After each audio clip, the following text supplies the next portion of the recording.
le roi des rois, celui qui est au-dessus des rois humains, le Seigneur des seigneurs bien-aimés.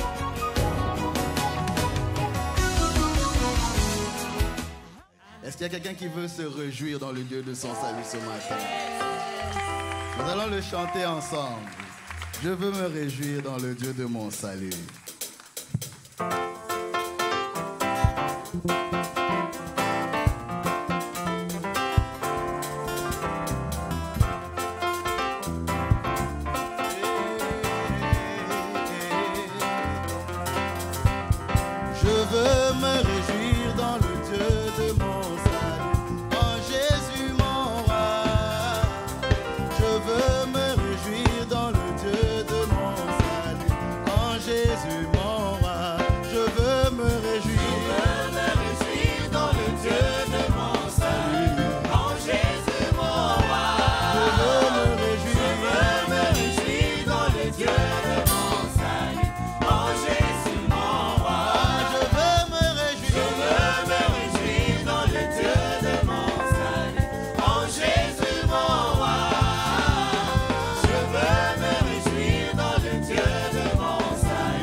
que les amoureux de Jésus traversent.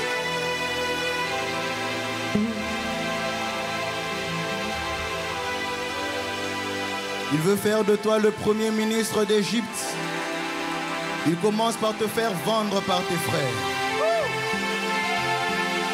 Sans que tu ne t'en rendes compte, petit à petit, il te mène au trône.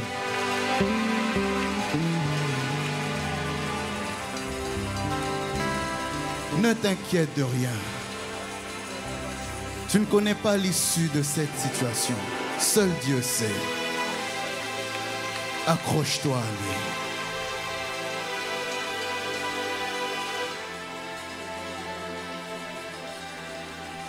Seigneur, tu es l'alpha et l'oméga de toutes belles expériences, Seigneur, que j'expérimente. Aussi, je veux le chanter, Seigneur, dans l'assemblée des saints. Que tu es l'alpha et l'oméga de ma vie. Tu es alpha. Tu es alpha et oméga.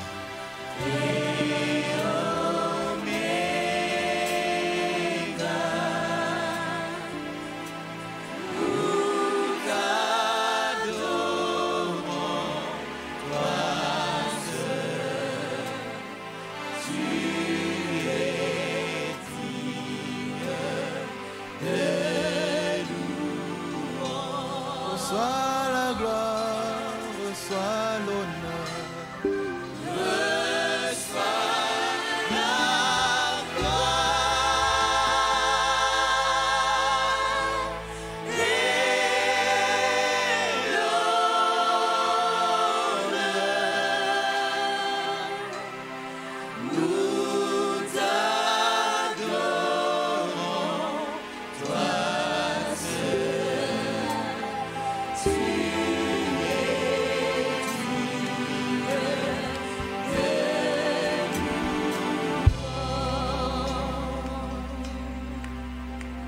Yahweh bolingo na yo etondi mokili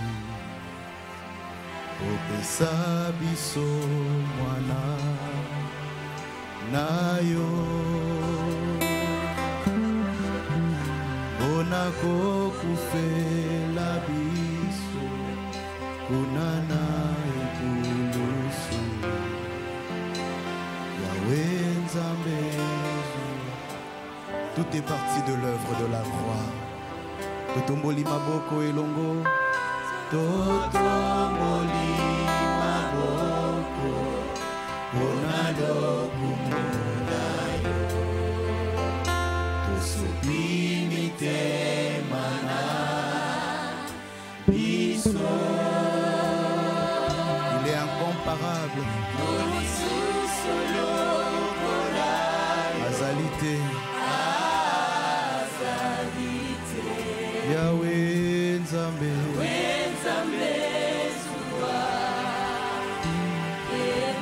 Maintenant dis-lui Yahweh bilaka na yo ekokisamaka. Yahweh bilaka na yo ekokisamaka.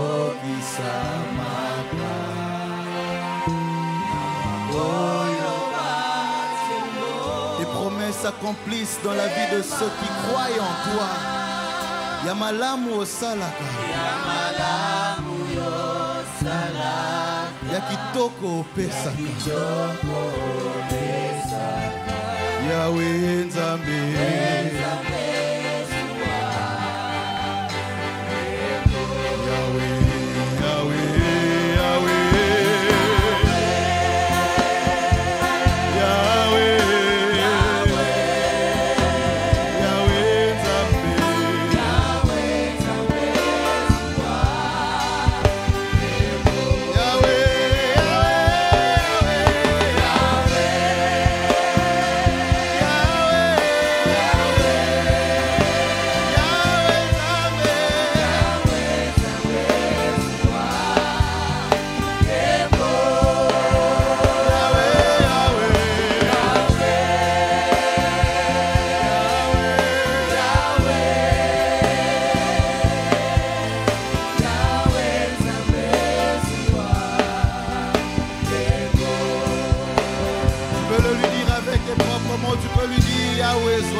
je crois en toi, je crois en toi, je crois en toi.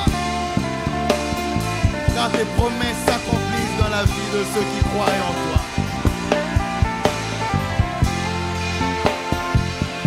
Bilakana yo ekokisamaka. Nama oyo bachelio mitema. Je ne m'inquiéterai plus jamais de rien.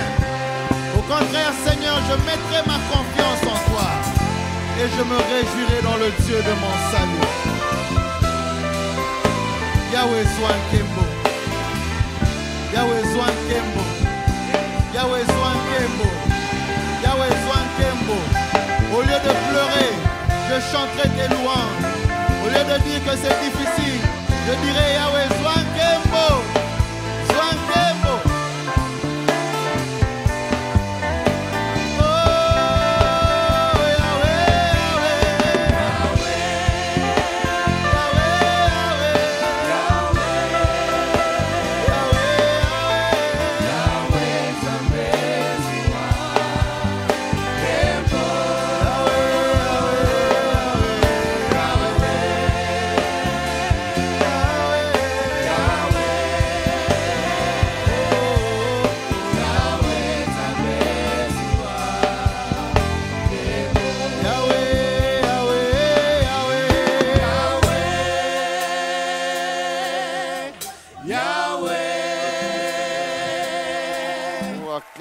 Pour le roi des rois, celui qui vit et règne éternellement, celui qui nous donne l'être et le mouvement, le Dieu Tout-Puissant. Il est toujours présent en tout lieu et partout. Son nom est glorifié. Que Dieu vous bénisse. Veuillez vous asseoir. C'est vraiment un honneur pour moi d'être là aujourd'hui, partager la parole de Dieu. Effectivement, c'est la première fois que j'arrive ici depuis que le temple est terminé. Et je disais à Dieu quand je suis entré ici, comme ils ont fait ça pour toi, tu as le devoir de les bénir chaque fois qu'ils entrent ici. L'on ne peut pas faire quelque chose comme ça pour Dieu et on entre là, on sort toujours comme on était venu. Jamais. Lui aussi fera le travail à l'intérieur. Il se manifestera, il guérira les malades, il répondra. Parce qu'on ne peut pas lui présenter telle chose et puis lui est démissionnel. Non, Dieu est responsable. Il est le Dieu qui nous aime et il aime réagir à nos actions. Que son nom soit glorifié. J'aimerais lire avec vous deux textes. Nous allons lire deux textes. Le premier est dans Néhémie, chapitre 2, verset 20. Et le deuxième est dans 1 Chronique, chapitre 11, verset 22 à 25. Je vais lire donc les deux textes d'affilée. Je commence par le premier et je vais terminer par le deuxième. Le premier texte, celui de Néhémie 2, 20, dit ceci. Je leur ai fait cette réponse. C'est le Dieu du ciel qui nous donnera le succès et nous, ses serviteurs, nous allons nous lever et nous nous mettrons au travail. Quant à vous, vous n'avez ni part, ni droit, ni souvenir à Jérusalem. 1 Chronique, chapitre 11, versets 22 à 25. Il est écrit ceci. J'ai la version second 21. Benaja, le fils de Jéhojada, qui était un homme vaillant de Captil, fut célèbre par ses exploits. C'est lui qui frappa les deux héros de Moab. Il descendit au milieu d'une citerne et il y frappa un lion un jour de neige. Il frappa un Égyptien de 2,5 mètres qui tenait à la main une lance de la grosseur d'un cylindre de métier à tisser.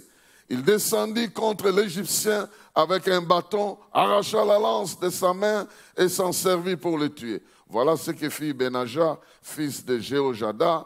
Il eut une grande réputation parmi les 3 vaillants hommes. Il était le plus considéré des 30, mais il n'égala pas les 3 premiers. David l'admit dans sa garde personnelle. Quelqu'un dit très bien Amen. Si tu es très convaincu que tu es à l'aise, tu peux répéter et exagérer un peu ton Amen. Que Dieu te bénisse. Voilà, bien-aimés dans le Seigneur, nous sommes en train de parler du succès. Et ce matin, nous voulons parler des caractéristiques de ceux qui font les exploits avec Dieu, qui réussissent avec Dieu. En fait, pourquoi je parle des exploits? Parce que notre réussite n'est pas comme la réussite des gens de ce monde.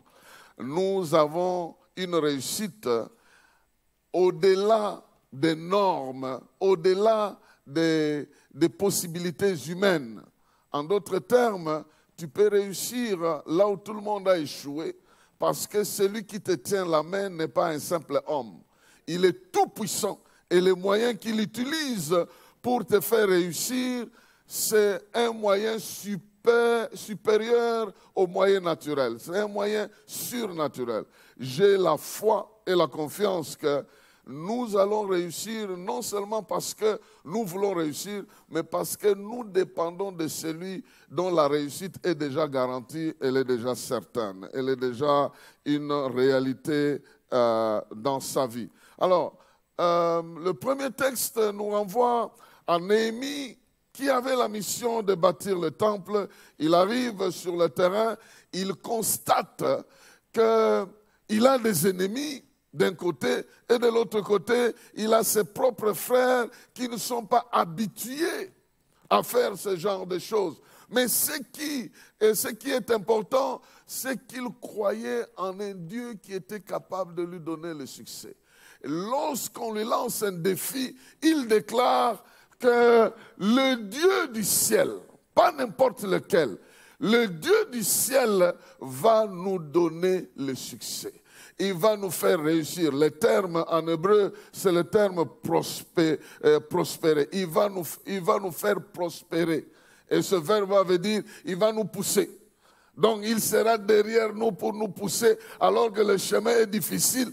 Il nous fera progresser. Son souffle nous fera progresser. Là où les gens peuvent se bloquer, peuvent se fatiguer, peuvent s'arrêter, lui nous poussera pour que nous puissions achever ce qu'il nous a demandé de faire. Bien-aimés dans le Seigneur, nous avons un Dieu qui a promis le succès.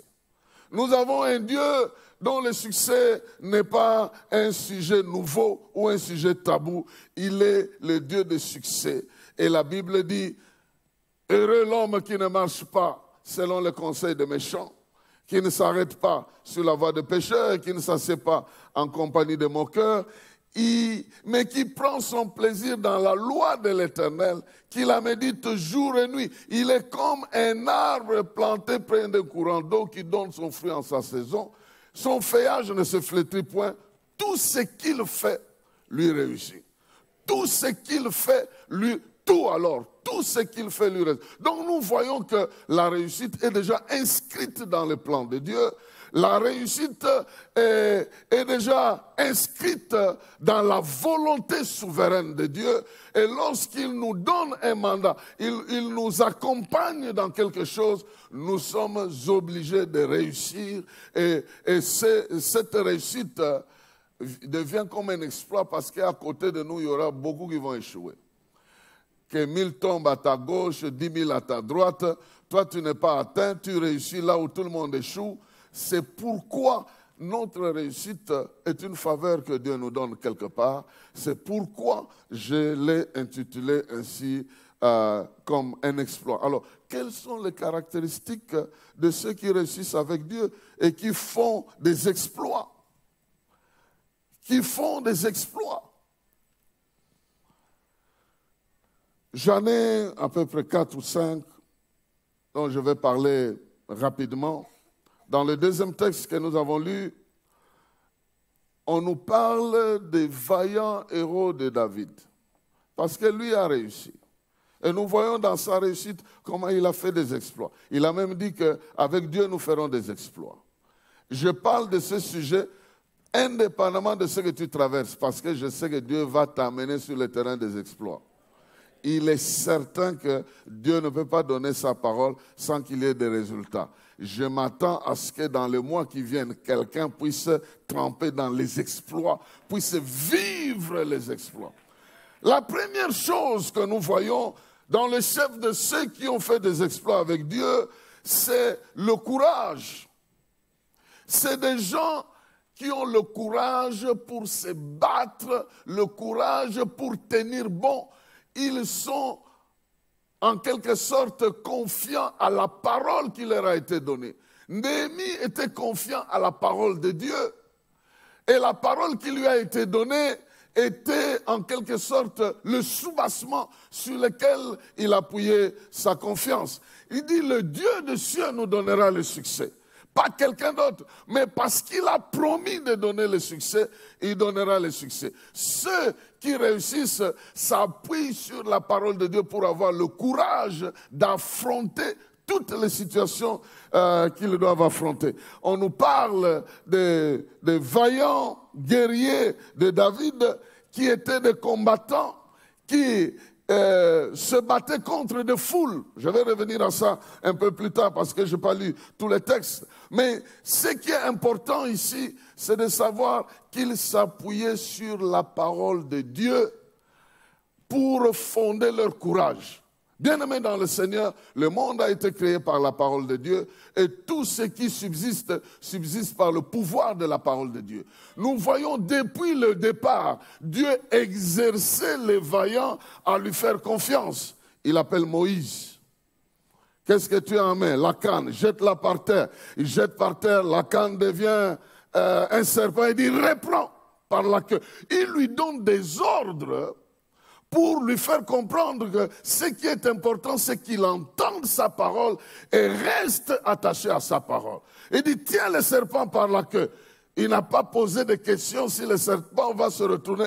Il a tenu par la queue et le serpent redevient calme. Et puis il lui dit, mets ta main sur ta poitrine. Il met la main, retire, il retire. Qu'est-ce que tu vois? La lèpre. Retourne la main, il retourne. Et enlève, il enlève, la lèpre a disparu. Dans la parole de Dieu, il y a un pouvoir qui se manifeste. Alors, Dieu veut l'exercer à comprendre que là où je parle, les choses ne doivent pas rester de la même manière. Là où je m'exprime et que les gens ont le courage de croire et d'obéir, les choses doivent nécessairement changer. Alors, heureusement pour lui, ce pouvoir-là, c'est résumé ou s'est identifié par une canne. C'était facile pour lui. Aussi longtemps qu'il avait la canne, il pouvait croire que Dieu m'a parlé et le symbole, c'est qu'il m'a dit, là où ma canne touchera, quelque chose se passera. Et Moïse ouvre la mer rouge avec sa canne, il sort l'eau du rocher avec sa canne, mais il est parti avec sa canne. Maintenant, la parole de Dieu n'est pas partie avec la canne. La parole de Dieu va être adressée à Josué et Josué va se rendre compte que tout ce qui symbolise la présence de Dieu, quand Dieu parle, Dieu se manifeste. Lui aussi ouvre le Jourdain avec l'arche. Ceux qui tenaient l'arche se pointent devant le Jourdain, ils ont le succès devant le Jourdain simplement parce qu'ils portent le symbole de la présence de Dieu et parce que Dieu a donné l'ordre qu'ils se mettent là, selon la parole de Dieu. Mais plus tard, Josué va disparaître, l'arche va disparaître, nous voyons un Élie qui apparaît avec une veste. Symbolisant l'autorité qu'il avait, lui aussi ouvre le fleuve, il frappe, le fleuve s'ouvre et il passe. Il donne la veste à celui qui l'a remplacé, il donne sa veste. Et Élisée vient, il frappe aussi, il passe. Et nous voyons que là où Dieu a parlé avec le symbole de ce qu'il a identifié, les gens ont eu du succès. Puis vint la parole faite chair. Puis vint la période de la parole faite chair. Lui n'avait pas besoin d'ouvrir la mer. Lui n'avait pas besoin d'ouvrir la mer. Il marche sur la mer. Il marche sur l'eau. Il n'a pas besoin de te donner un signe distinctif. Il marche sur l'eau. Et celui qui avait envie de marcher sur l'eau a demandé aussi cette parole-là. Il lui a donné. Si c'est toi, Seigneur, ordonne que je vienne. Jésus lui dit, viens. Nous voyons M. Pierre sortir aussi, marcher sur l'eau. Parce que maintenant, le signe de pouvoir, ce n'est pas la canne, ce n'est pas n'importe quoi, c'est l'obéissance à la parole. Quand Dieu te donne une parole, tu obéis à cette parole-là, elle va accomplir sa mission. Elle va se réaliser. Je parle à quelqu'un qui dort et qui se réveille avec les promesses de Dieu. Obéis à ce que Dieu te dit. Marche selon les voies de l'Éternel. Tu verras ce succès-là. Et seulement le courage de mettre en pratique cette parole. Nous connaissons la parole. Nous avons foi en parole. Mais souvent, nous n'avons pas le courage de mettre ça en pratique. C'est ce courage-là qui nous manque. Et les vaillants héros des gens à l'époque qui comprenaient les enjeux, ils avaient le courage de pratiquer. Et Jésus a dit, allez dans tout le monde. Il ne s'est pas limité à dire, enseignez-leur ce que je vous ai prescrit. Non, il a dit, enseignez-leur à pratiquer. Enseignez-leur à mettre en pratique. Donc la parole que tu connais, elle attend que tu la pratiques. Et quand tu la pratiques, tu as le courage de pratiquer la parole. Pourquoi je parle de courage? Parce que des fois, cette parole vient comme une instruction de quelque chose que tu dois faire, mais tu trouves que faire ce que Dieu te demande de faire est difficile. Ou c'est impossible, ou c'est compliqué, ou ça te déplace de ta nature, ou des choses que tu as l'habitude de faire. Mais la simple obéissance et la mise en pratique de la parole te met à un niveau de succès. Nous avons donc besoin de ceux qui ont le courage pour dire « J'ai travaillé toute la nuit, je n'ai rien reçu, mais... » sur ta parole, parce que tu m'obliges de faire ça, je vais le faire.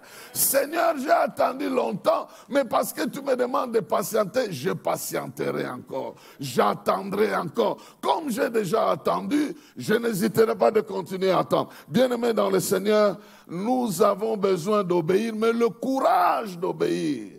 Avoir ce courage-là, parce que nous devons nous défier nous-mêmes, défier notre intelligence. La parole de Dieu, des fois, nous est adressée dans une dimension que nous ne comprenons pas avec notre intelligence humaine.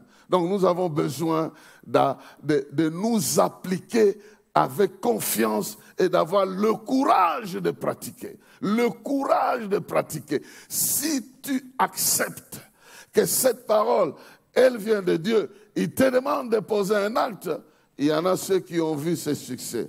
Même dans les finances, Dieu leur a demandé de poser un acte. Ils ont discuté, ils se sont même disputés avec Dieu. Mais lorsqu'ils ont obéi, et qu'ils ont agi selon les directives de Dieu, ils ont vu que Dieu avait raison de le conduire sur ce chemin-là. Et ce succès-là, d'autres personnes n'en auront pas. C'est pourquoi tu feras des exploits là où tu obéis à Dieu, parce que ce qui va t'arriver, c'est le résultat de ce que Dieu a prévu. Bien-aimés dans le Seigneur, Dieu attend de nous de mettre en pratique sa parole. Et d'ailleurs, c'est comme ça que Jésus a comparé deux hommes. Il dit, il y a deux hommes qui ont bâti des maisons, l'un sur le sable, l'autre sur le roc. Et quand le vent est arrivé, la maison qui était sur le sable s'est envolée, mais celle qui était sur le roc est restée. Il voulait insister, dans cette parabole on dit, il a insisté que c'est ainsi que sera celui qui met en pratique. Pas qui garde les paroles comme l'édifice qu'on aurait en train de contempler. Dieu est bon, Dieu est grand, Dieu est souverain, Dieu a fait ceci. Non, il ne veut pas rester un Dieu historique. Il ne veut pas rester un Dieu au loin. Il veut rester un Dieu authentique dans ta propre vie, que tu témoignes aussi de ce que tu as vu dans ta propre vie en pratiquant la parole et pas en racontant seulement ce que les autres ont fait. Ce que tu racontes sur les autres, cela leur est arrivé parce qu'ils ont pratiqué. Ils ont eu le courage de mettre en pratique. Le grand défi se situe à ce niveau-là. Nous connaissons, mais nous ne pratiquons pas. Et si nous pratiquions, en tout cas même cette population où on compte autant de chrétiens, aurait un autre visage. C'est la pratique, le courage de pratiquer. Aujourd'hui, lorsque quelqu'un s'engage à pratiquer la parole, on vient se moquer de lui, on dit, est-ce que c'est toi qui vas changer les choses? C'est pas possible. Moi, je n'ai pas envie de changer les choses, j'ai seulement le devoir de pratiquer ce que mon Dieu m'a dit. Que cela change ou ça ne change pas, ce n'est pas sur cette optique-là que moi je pratique parce que c'est lui qui est ma vie, c'est lui qui est mon autorité, c'est lui qui m'a donné la vie, c'est lui qui sait où je vais, c'est lui qui a le pouvoir de donner la vie, de la ôter, de la soigner, de la guérir, de l'élever, de la ressusciter, de l'amplifier. Celui-là a donné la parole. Et sa parole est la vie. Sa parole a une autorité dans la vie. Donc je dois l'appliquer pour que je puisse vivre le succès. Donc si tu as toute cette parole, tu n'as pas le courage de pratiquer, tu es comme un malade qui a le produit avec l'inscription du médecin, mais tu as peur de prendre le produit. Tu as peur de prendre le produit parce que tu ne connais pas les effets secondaires de ce produit-là. Tu regardes le produit et le produit te regarde et la maladie continue. J'ai pris que le problème qui te trouble soit aux prises avec l'obéissance à la parole de Dieu. Elle aura du mal, cette crise-là aura du mal à se maintenir dans ta vie. Cette maladie-là aura du mal à te résister lorsque tu crois que par les meurtrissures de Jésus, tu as été guéri et tu continues à confesser cela malgré la douleur et que tu déclares que ça, c'est la vérité. Deuxième caractéristique, c'est des gens. Surtout lorsque nous voyons dans le cadre des amis de David, c'est des gens qui s'appuyaient sur Dieu seul. Ils s'appuyaient sur Dieu seul. En d'autres termes, ils ne comptaient pas sur les coéquipiers, non. Ils ne se sentaient pas à l'aise parce qu'il est entouré de coéquipiers. Même dans des combats, il y avait des gens qui fouillaient. Et il restait seul. Même dans des attaques, vous allez trouver que tel, il attaquant un clan de 300 Philistins, il les tua tous seuls. En d'autres termes, même si mes frères et mes sœurs font défaut, moi je vais m'appuyer sur Dieu. Je vais m'appuyer sur Dieu. D'un côté, il s'appuyait sur Dieu, de l'autre côté, il ne se laissait pas troubler par le nombre de l'adversaire. Donc le nombre, la taille de l'adversaire ne les effrayait pas. Il se disait, même seul avec Dieu, il pouvait remporter. Voilà pourquoi des fois, quand tu t'engages sur une voie, même ceux qui t'accompagnaient t'abandonnent.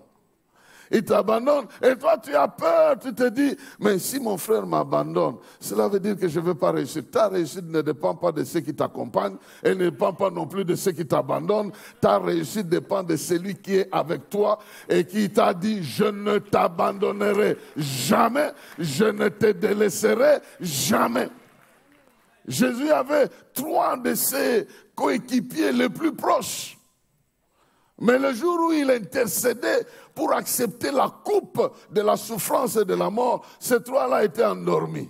Ils dormaient. Ils n'étaient même pas en mesure de veiller avec lui. C'est le ciel qui a envoyé un ange pour venir le fortifier. Voilà pourquoi, lorsque nous dépendons de Dieu, il est un secours qui ne fait jamais défaut dans la détresse.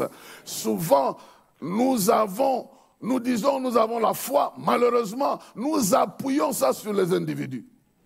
Et j'aimerais dire à quelqu'un, toutes les fois que tu as échoué, que tu es tombé, c'est parce que tu t'es appuyé sur un individu. Autant de fois que tu es tombé, c'est autant de fois que tu t'es appuyé sur des individus. Mais si tu t'appuies une fois pour toutes sur Dieu, tu ne tomberas plus. Ta foi ne vacillera plus. Tu ne vas plus commencer à vaciller parce que celui sur qui tu t'appuies, il est le rocher des siècles, le rocher des âges. Vous pouvez vous appuyer. Je ne dis pas que c'est mauvais d'avoir des relations avec des gens, de s'entraider. Ça, c'est normal, mais souvent ça fait défaut. Souvent ça vient. Lorsqu'on compte totalement sur ça, On perd le temps, on échoue, et puis on condamne Dieu. Pourquoi Dieu a fait ça? Dieu n'a rien à voir avec cette histoire-là, parce que toi, tu t'es appuyé sur tel parce qu'il était tel, tu t'es appuyé sur celui-là parce qu'elle était sur celle-là, parce qu'elle montrait la bonne foi. Mais la Bible nous dit, ces gens ici, pour la plupart, nous pouvons lire ce texte ici, je parle de 1 Chronique. 1 Chronique, chapitre 11 toujours. Non, verset 11. Voici la liste des vaillants hommes qui étaient au service de David. Jashobéam, fils de Amconi, était le chef des officiers. Il brandit sa lance sur 300 hommes qu'il tua en un seul coup. Lui seul. Après lui figurait Éléazar, fils de Dodo, l'Akokite. Il était l'un des 3 guerriers. Celui qui était avec David à Pas-Damim, lorsque les Philistins s'y étaient rassemblés pour le combat. Il y avait là une passerelle de terre couverte d'orge, et le peuple avait pris la fuite devant les Philistins. Ces 3 guerriers se postèrent au milieu du camp et le protégèrent. Ils battirent les Philistins et l'Éternel accorda une grande délivrance. Donc c'est des gens qui étaient déterminés de rester sur le terrain de combat, même si les autres quittent, même si les autres abandonnent. Nous sommes sur le terrain de la défense de la foi avec les mœurs que les gens peuvent accepter, avec ce que la Bible accepte. Dans notre monde aujourd'hui, il y a des gens aussi qui lisent la Bible et qui la déforment et qui viennent avec la contradiction de ce qui est acceptable. Et nous sommes sur le terrain en train de défendre un type de mariage que Dieu accepte et de condamner un type de mariage que Dieu n'accepte pas. Mais nous voyons qu'au fur et à mesure que la lutte continue, il y a des gens qui abandonnent le combat pour se rallier derrière les autres. J'étais avec quelqu'un qui me disait, mais si vous refusez ces gens-là, vous n'avez pas de financement. J'ai dit que ce financement soit maudit. On n'en a pas besoin. D'ailleurs, il est grand temps qu'on ne commence plus à parler de ce financement-là. Qu'on croit que Dieu est capable de nous bénir, de sortir nos propres finances et de faire nos propres choses. Nous n'allons pas nous plier parce que ce mouvement-là qui veut vous financer, c'est un mouvement qui accepte le mariage entre les gens de même sexe. Donc si vous ne souscrivez pas ça, qu'on ne nous donne pas, qu'il reste avec. Nous avons besoin de gens qui sont sur le terrain, commençant à refuser et à manifester clairement leur position, même si le nombre de ceux qui défendent la foi diminue sur le terrain. Vous pouvez entrer, ce n'est pas une prédiction que je fais, vous pouvez entrer dans un bureau le 1er janvier. Vous avez 10 chrétiens, ils viennent de commencer le travail. Au 31 janvier, tous ne respecteront pas les règles de jeu comme au départ. Il y aura de ceux qui vont s'associer petit à petit avec des gens de la boîte. Je parle de quelque chose, hein? Vous comprenez? Donc, au fur et à mesure que le temps passe, vous voyez, il y a des gens qui quittent le terrain. Ah, nous étions tous en train de prendre une telle position. Non, il a déjà changé de camp. Il est avec les autres qui se font payer derrière les rideaux. Bien-aimés dans le Seigneur, si nous voulons réussir, nous avons besoin de nous attacher à Dieu et de ne pas regarder aux choses qui peuvent nous intimider à gauche ou à droite. Ce Dieu-là, il prendra ses responsabilités sur ta vie. Que le nombre de tes adversaires se multiplie, lui ne vient ni ne va. Il n'a pas peur de nombre d'adversaires. Avec un seul souffle, il peut le faire disparaître. Et si un homme avec une lance peut combattre 300 personnes d'un coup, il le combat. toi, tu as la capacité de chasser autant de démons dans ta famille. Qu'ils viennent de n'importe qui, autant qu'ils peuvent être, parce que notre lutte n'est pas contre les hommes, que ce soit les pouvoirs qui ont bloqué les mariages, qui ont bloqué le travail, qui ont bloqué les relations entre les hommes, qu'ils s'appellent je ne sais pas quoi, qu'ils soient en quel nombre, toi seul, avec ta foi, tu acceptes de ne pas tremper dans les traditions, même de la famille. Tu élèves ta voix, les démons vont fuir, parce que tu t'appuies sur celui qui a déjà gagné, qui a dépouillé les autorités, les dominations. Nous sommes sur ce plan ici, dans une règle qu'on appelle la règle de la représentation. La règle de la représentation veut que tout le monde ne se batte pas, que seulement les représentants puissent se battre. Mais toi, tu es lié à ton représentant et ton sort est le sort de ton représentant. Nous n'avons pas tous le temps d'aller nous placer sur le terrain de football. Mais si ton équipe qui te représente est là, tu es là. Si ton équipe a réussi et gagne, tu as gagné. Si ton équipe a échoué, tu as échoué. Sans avoir été là, tu peux avoir la réussite ou la défaite. Est-ce que je parle à quelqu'un ici? Et Dieu s'est attaché et Dieu travaille derrière ce principe-là. Je crois que c'est Goliath qui connaissait ça. C'est pourquoi Goliath s'est présenté et dit, pourquoi vous venez devant moi comme une armée? Cherchez-moi un homme. Moi, je suis le Philistin. Cherchez-moi un homme. La Bible dit dans 1 Samuel 17, verset 16, qu'il est apparu comme ça pendant 40 jours. Il n'y a pas eu de combat parce que le représentant du côté d'Israël ne s'est pas pointé. Jusqu'au moment où David est arrivé, il a entendu le bruit, il dit c'est qui? Il cherche un représentant. Mais le représentant d'Israël, c'est Dieu lui-même. Alors moi, je vais me pointer. Je vais me pointer au nom de ce Dieu. Même si toute l'armée ne peut pas se battre, je ne vais pas compter sur cette armée, mais je peux compter sur Dieu tout seul. C'est comme ça qu'il lui dira, tu viens contre moi avec les flèches et les javelots, mais moi je ne viens pas moi-même comme un individu, je viens au nom de l'Éternel qui va te livrer entre mes mains. Moi, je finis le boulot. Nous sommes les finisseurs de boulot sur le terrain parce que notre succès vient de celui qui nous livre l'adversaire. Il nous livre l'adversaire. Il nous livre l'adversaire. Il va te livrer l'adversaire. Il va te livrer l'adversaire et toi tu finis le boulot. Il faut bien finir le boulot. Nous sommes les finisseurs de boulot sur le terrain. Et la Bible dit, et c'est lui-même qui a défini ça, il dit, si moi je le tue, vous devenez nos esclaves. S'il me tue, mon peuple sera. Et puis David a vaincu, la Bible dit que tous les Philistins ont fui. Le vrai problème, c'est que lorsque tu es dans cette armée d'Israël en train de poursuivre les Philistins qui fuient, maintenant tu es devant un Philistin qui refuse de fuir. Il se dresse contre toi. Vous êtes seul, chacun en train de poursuivre son Philistin. Maintenant, toi, tu vas faire quoi? Tu regardes la trempe de ce monsieur qui est devant toi. Il est plus fort que toi. Tu feras quoi?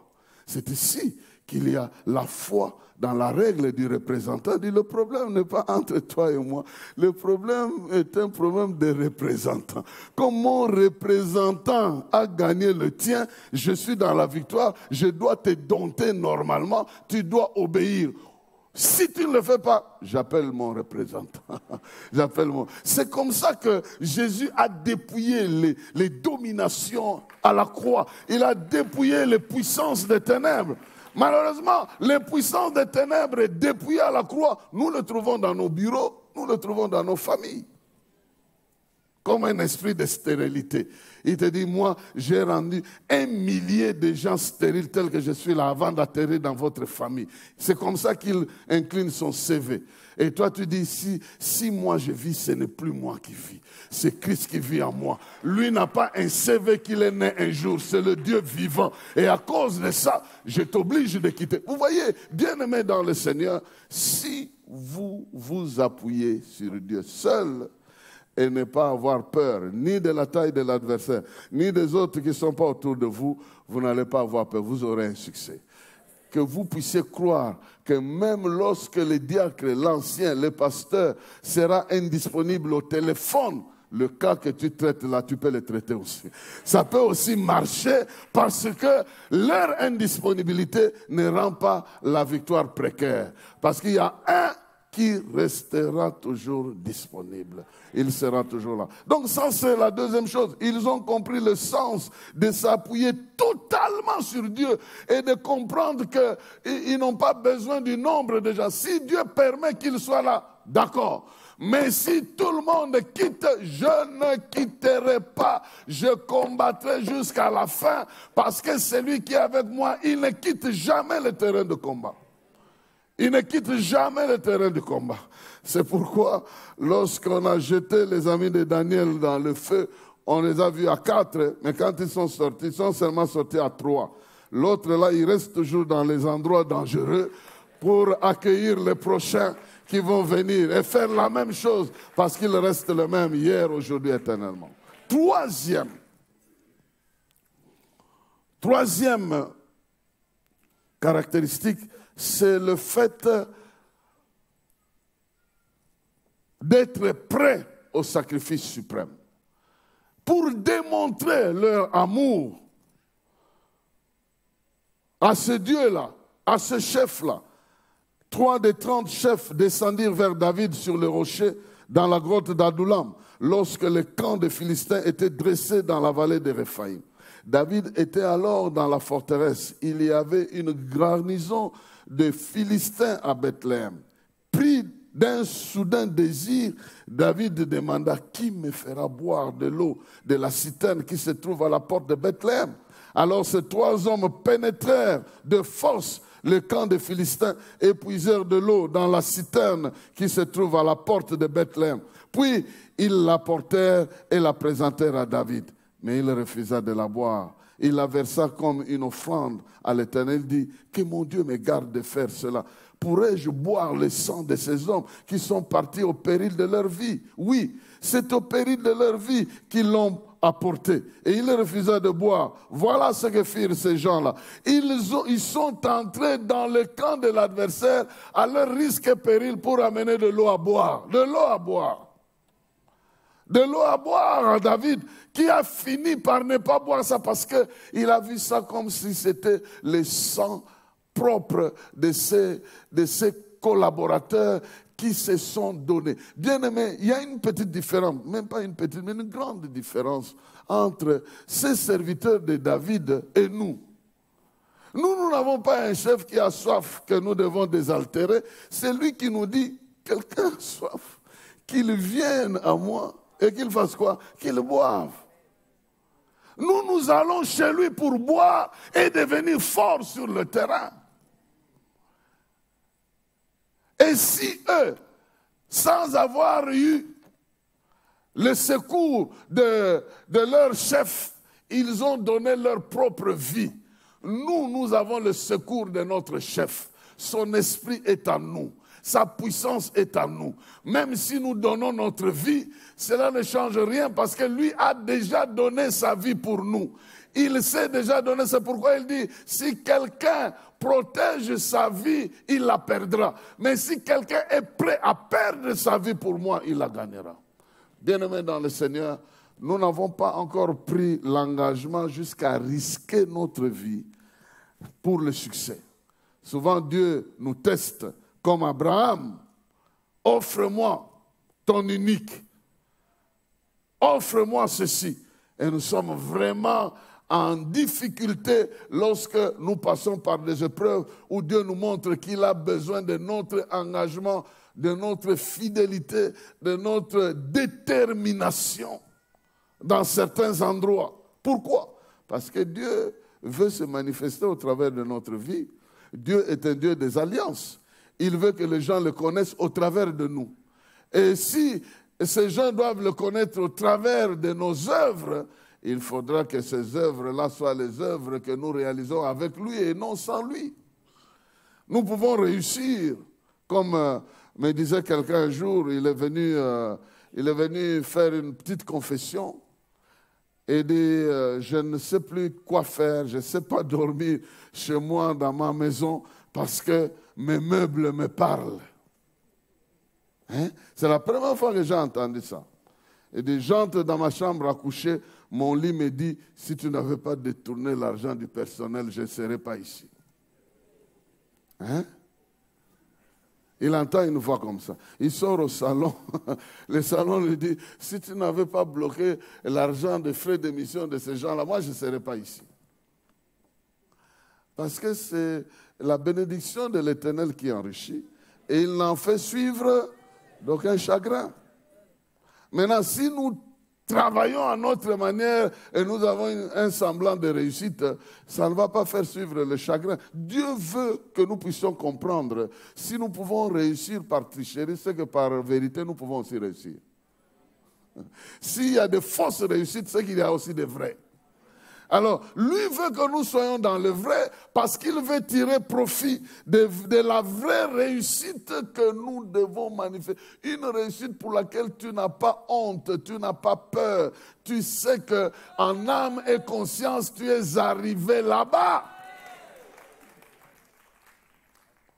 Parce que à quoi servirait-il à un homme de gagner l'appréciation du monde si dans son âme il sait qu'il est passé par de mauvaises voies, disait Jésus. Il a dit ça autrement. J'essaie aussi de paraphraser ça. Bien-aimés dans le Seigneur, si nous sommes prêts à payer le prix, Dieu va nous démontrer qu'il n'a même pas besoin de ce prix-là. Il a plutôt besoin de cette démonstration de la confiance. Il a arrêté Abraham en disant, Abraham, arrête-toi. Maintenant, je sais que tu ne me refuses pas ton fils. Je le sais maintenant. Dieu a besoin de nous appuyer, mais il a besoin que nous puissions le prouver que nous sommes prêts à tout perdre, pourvu que nous obéissions à ce qu'il nous demande. Alors, avant-dernier point, j'aime ce verset ici. J'aime le verset que nous venions de lire de Benaja. Benaja est devenu populaire parce qu'il a imposé le succès de son chef sur le terrain à l'endroit du succès des autres. En d'autres termes, il était à une époque où Moab avait 2 héros. Donc quand ces 2 héros se mettaient à combattre, les gens avaient peur. Ils avaient du succès. Moab avait 2 personnes qui s'imposaient pendant cette période-là. Non seulement Moab, mais dans la ville, il y avait un lion qui venait tuer les gens et qui restait dans la citerne. Un lion, quand il sort, il attrape les gens, il les élimine et puis il disparaît. Maintenant, le lion était plus populaire que l'armée. Et lui ne pouvait pas accepter qu'un lion soit plus populaire que son chef qui règne. Il est descendu pendant la neige dans une citerne. Il devait faire froid.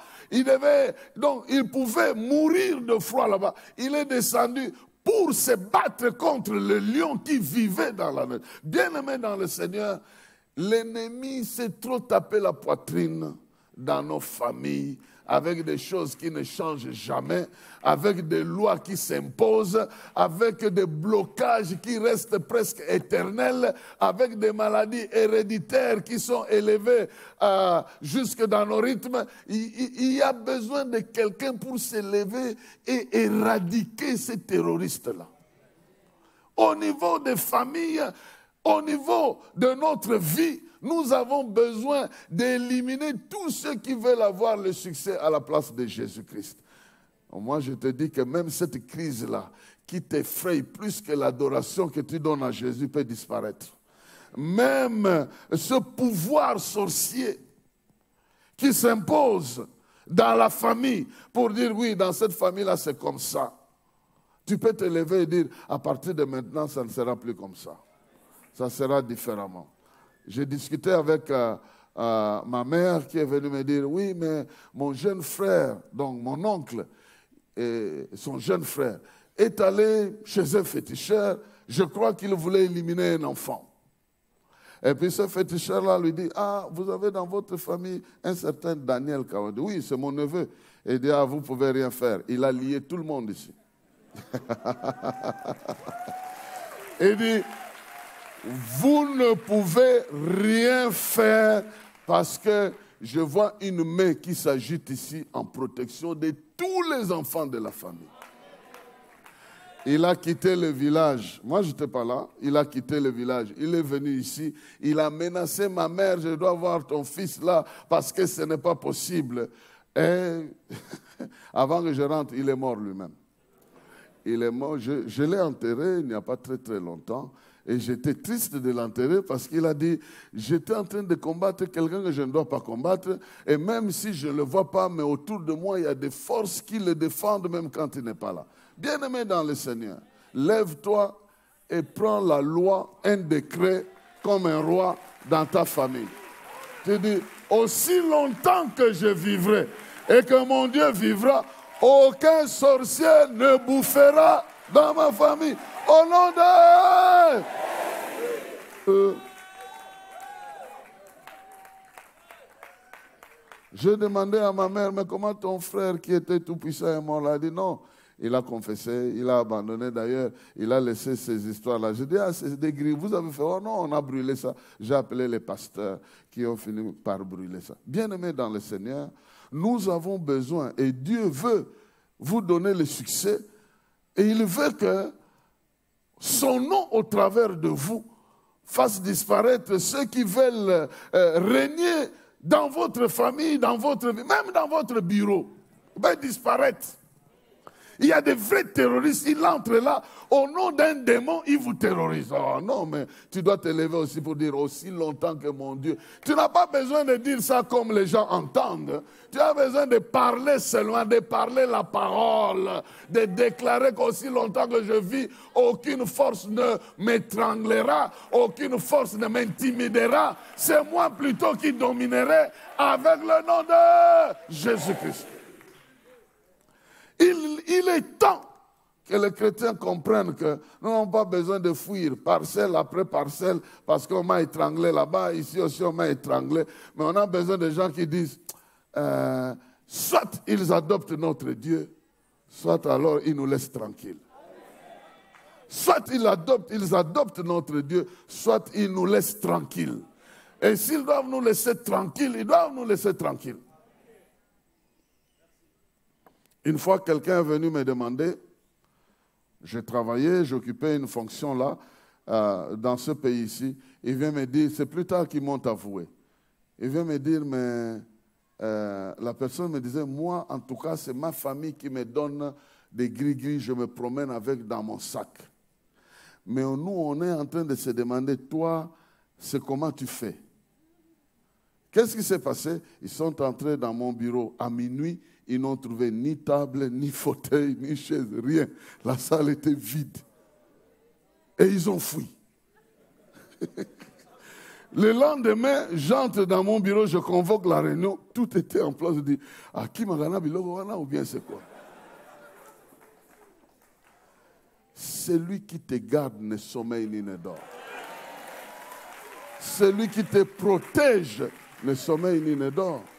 Tu n'as besoin d'avoir peur de personne. Mais dès que tu apprends qu'il y a un esprit qui règne, son nom c'est tel, son pouvoir c'est de dominer, lève-toi, poursuis. Vous savez, il y a des ennemis qui vont disparaître rien que si on les combat. On n'a pas besoin de signer la paix avec eux. On a besoin de le combattre. Si l'ennemi te fuit aujourd'hui, tu te contentes de la fuite de l'ennemi, prépare-toi à la guerre prochainement. Mais si tu veux éradiquer tout ça, poursuis-le. Et finis avec lui, là où tu vas le retrouver là-bas. Tu verras que ce combat-là ne viendra plus jamais. Mais si tu te contentes de la fuite, eh bien, il va se armer, il va revenir la prochaine fois. Et je suis en train de... Et le monsieur ici, il a dit qu'il descendit contre l'Égyptien avec un bâton, arracha la langue. Donc, ces gens étaient terrorisés par des hommes phénoménaux, si je peux ainsi dire. Donc quelqu'un apparaît, un Égyptien, avec une grosse lance. Quand il apparaît, toute l'armée fuit. C'est comme ça que Goliath était apparu aussi. Mais moi, je viens dire à quelqu'un au nom de Jésus-Christ, que ce soit quel esprit qui apparaît dans la famille ou dans le milieu où tu vis, c'est un esprit qui aura été dépouillé à la croix du calvaire, c'est un esprit qui aura été vaincu, c'est un esprit qui a été livré publiquement en spectacle, afin que toi tu marches sur lui. Tu ne dois pas laisser le nom de ton Dieu être minimisé à cause de certaines personnes. Dieu a besoin de gens qui se lèvent et qui disent qu'à partir de maintenant, le règne de cet esprit est aboli. Les gens doivent se marier, les enfants doivent naître, le travail doit se faire, la promotion doit arriver, la santé doit rester de fer. Et toutes ces choses-là, nous les annulons dans le nom de Jésus-Christ. Dieu attend cela. Dieu attend que nous puissions prendre le devant. Mais si nous avons peur, vous savez, hein, Dieu a dit que, Jésus a dit que certains de ces esprits, ça sort seulement par jeûne et prière. Où est le problème? Mais jeûne. Ah non, il a dit que cette catégorie-là, ce n'est pas facile. Mais toi aussi, tu es d'une catégorie qui n'est pas facile. Et toi d'ailleurs, tu es d'une catégorie qui est impossible à vaincre. Alors tu dois démontrer ta puissance en te levant et en disant trop, c'est trop. À partir de maintenant, nous lions. Et la Bible dit, ce que vous allez lier sur la terre va être lié au ciel. Et ce que vous délierez sera aussi délié. Dernier élément que j'aimerais souligner, il est dit ceci de cet homme-là. Le dernier élément, c'est le respect de notre rang. Le respect du rang auquel Dieu nous a appelés. Nous devons respecter ce rang-là. Il est écrit ceci. De Benaja que nous avons lu au chapitre 11 de 1 Chronique, verset 22. Mais je lis le verset 24 et 25. Il dit ceci. Voilà ce que fit Benaja, fils de Jéhojada. Il eut une grande réputation parmi les 3 vaillants. Il était le plus considéré des 30. Mais il n'égala pas les 3 premiers. David l'a mis dans sa garde personnelle. Il avait sa réputation de son rang. Mais il y avait toujours des gens qui étaient plus grands que lui, qui avaient une plus grande réputation. En d'autres termes, je n'ai pas besoin d'une concurrence. J'ai besoin de me contenter de ce que Dieu m'a donné et de rester à ne faire que ce qu'il m'a donné, de ne jamais me comparer avec d'autres pour essayer de faire les choses comme les autres. Non. La vraie réussite, elle est une réussite au niveau de ton rang, au niveau de ton espèce. Donc, la chenille ne va jamais avoir la réussite comme un serpent qui fait le mûr et puis qui devient nouveau. Lui, il doit devenir un papillon. Donc la réussite est dans ton espèce. Et je sais que Dieu t'a appelé à faire quelque chose, tu la feras. Cette chose-là te rendra populaire et te donnera ta place dans le corps de Christ. Mais il y aura aussi d'autres qui seront toujours plus grands, mais cela ne te concerne pas.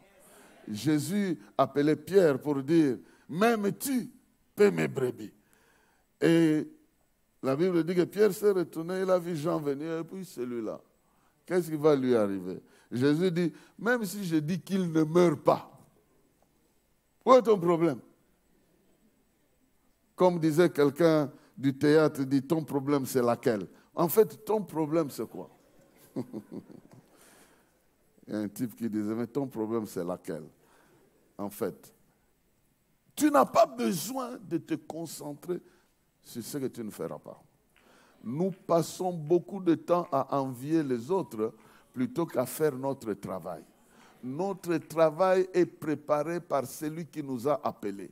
Il a déjà apprêté le terrain de notre réussite. Il a déjà préparé les conditions de notre réussite. Il a déjà préparé l'environnement de notre réussite.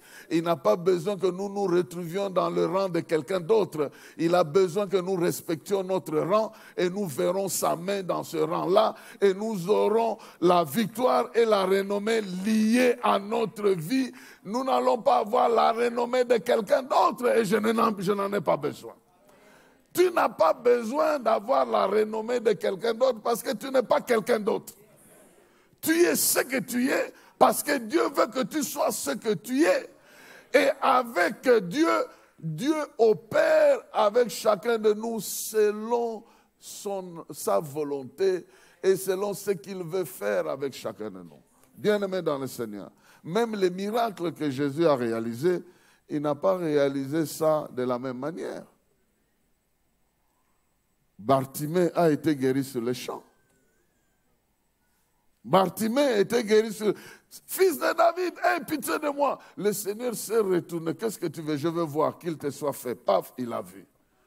Mais monsieur là, on le trouvait que c'est lui qui a péché ou ce sont ses parents. On dit non, ça ne te concerne pas. On prend la boue, on le met dans les yeux. Va te laver à la piscine de Siloé. Voyez un peu un monsieur en train de se battre avec toute cette boue dans les yeux. Qui t'a fait ça? Oh, Jésus. Hein? Mais c'est le même qui a guéri Bartimée. Oui, c'est le même apparemment. Mais avec toi, comment il te met la boue? Et puis lui, sachant que tu ne vois pas, il t'aveugle davantage. Et puis il te donne un devoir d'aller te laver à la piscine de Siloé. Le vrai problème, c'est la parole. À chacun de nous, la parole vient comme Dieu la destine. À moi, il ne m'a pas dit qu'il te soit fait selon ta foi, mais va à la piscine. Donc je vais aller à la piscine. Même si on se moque de moi, j'irai à la piscine. Eh bien, si tu ne veux pas m'aider à aller à la piscine, passe. Ne perds pas ton temps à te moquer de moi si tu ne veux pas m'aider d'aller à la piscine. Mais quelqu'un d'autre m'aidera à aller à la piscine. Je vais me déterminer d'aller à la piscine. Je vais me battre. Quelque part, quelqu'un aura pitié de moi. Et lorsque j'arriverai à la piscine, je n'aurai plus besoin de qui que ce soit. Parce que j'atteindrai l'accomplissement de la parole de Dieu. Je n'ai pas besoin de plusieurs personnes. Un autre, Jésus le tient. Je ne sais même pas si c'est à 6 heures ou à 7 heures. Il commence à traverser la ville avec. Il traverse la ville jusque de l'autre côté. Maintenant, si un ami l'appelait et dit, depuis quand il t'a tenu? Depuis 8 heures, et puis ils arrivent à un endroit, il entend. Il va faire quoi? Il met la boue dans les yeux. Est-ce que tu vois? Oh, je ne vois pas clair. Quelqu'un pouvait dire, mais il y a des gens qui pensent que le chemin par lequel Dieu nous amène, il est en train de nous faire passer le temps. C'est le chemin de l'obéissance. Cela est lié à notre rang. Toi, tu es dans le rang de ceux qui doivent témoigner un enfant qui vient après 15 ans de mariage. Donc tu peux te débattre comme tu veux là, ça n'arrivera pas. Mais tu resteras toujours en train d'adorer ce Dieu-là. Je ne suis pas celui-là, je suis aussi moi. À mon humble avis, si je ne vois pas clair, je lui dirai que je ne vois pas clair. Je ne vais pas lui dire, mais pourquoi tu me fais tout ça? Au lieu de faire carrément cette histoire-là, tu me compliques la vie. La femme qui est venue là, elle n'était même pas vue. Elle a seulement touché l'affaire et puis elle a eu. Même si tu ne l'avais pas bloqué, elle avait déjà eu. Oui, mais chacun a son rang. Et moi, je vais respecter mon rang. C'est dans le respect de mon rang que je verrai la main de Dieu à mon niveau. Et j'aimerais dire à quelqu'un, si tu ne l'as pas encore vu, attends là, elle va se manifester. C'est des gens patients, c'est des gens qui ont le contentement, qui s'engagent à suivre Dieu sans comparaison, sans complaisance, sans se plaindre, mais avec le cœur acceptant le niveau auquel ils sont et la voie, le chemin sur lequel Dieu les amène. Bien-aimés dans le Seigneur, avec ce courage que vous devez avoir, à accepter la parole de Dieu, la mettre en pratique, tu vas faire des exploits.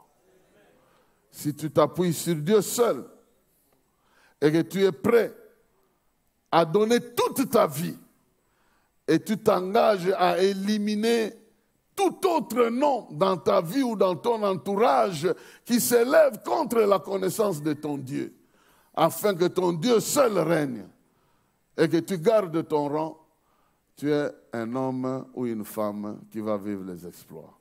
Et je le proclame dans la vie de quelqu'un ici. Parce que tout vient par la parole, que l'Éternel te visite, qu'il visite ta santé, qu'il visite ta vie, qu'il visite tes projets, qu'il ouvre une porte que personne ne saura fermer, qu'il t'ouvre une porte nouvelle de succès que personne ne saura fermer, qu'il entende les cris de ton cœur, qu'il voie ta patience et qu'il encourage ta détermination, qu'il bénisse ta foi et qu'il te soit fait au-delà de ce que tu penses. Je proclame cette main de Dieu qui va t'accompagner sur les chemins difficiles. Amen. Il rend les chemins difficiles faciles, les chemins impossibles possibles. Est-ce que tu peux te tenir debout là où tu te trouves? Est-ce que tu peux continuer à acclamer, acclamer? Acclame le Dieu du succès. Acclame le Dieu du succès. Acclame le Dieu du succès. Le Dieu qui te donne.